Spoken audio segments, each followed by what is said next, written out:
ఒక చిన్న గ్రామంలో రాము అనే ఒక చిన్న అబ్బాయి ఉండేవాడు.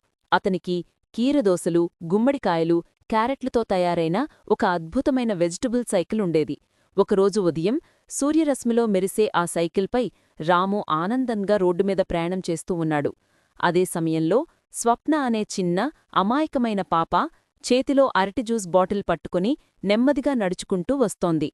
రాము ఆమెను గమనించకపోవడంతో చిన్నగా ఢీకొట్టాడు.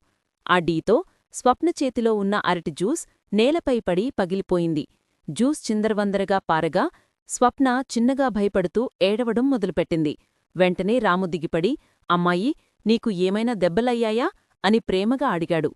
స్వప్న కన్నీళ్లు తుడుచుకుంటూ, లేదన్నయ్యా, నాకు ఏమీ కాలేదు, కాని నా జ్యూస్ మాత్రం పగిలిపోయింది అని అమాయకంగా చెప్పింది.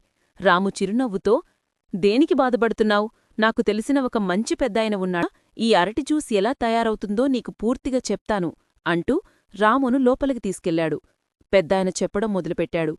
మొదటిగా పెద్ద పెద్ద అరటి తోటల్లో పండిన మంచి అరటి పండ్లను కార్మికులు కోస్తారు.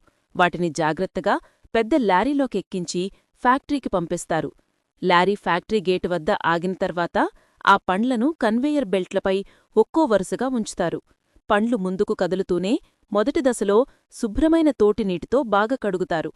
పండ్లమీద ఉన్న దుమ్ము, ఇసుక, ఆకులు ముక్కలు అన్నీ ఈ దశలో తొలగిపోతాయి. తర్వాత కార్మికులు ఒక్కో పండునో చెక్ చేసి పాడైన వాటిని పక్కకు తీసేస్తారు. మంచి పండ్లను మాత్రమే తదుపరి యంత్రాలకు పంపుతారు. తర్వాత పెద్ద యంత్రాల్లో అరటిపండ్లు మెత్తగా, పల్పుగా మలచబడతాయి. ఆ పల్పును ఫైన్ ఫిల్టర్లలో వేసి శుద్ధమైన అరటి జ్యూస్గా మారుస్తారు. ఆ జ్యూస్ లోపల ఎలాంటి గింజలు, దుమ్ము లేకుండా మరొకసారి ప్యూరిఫై చేస్తారు.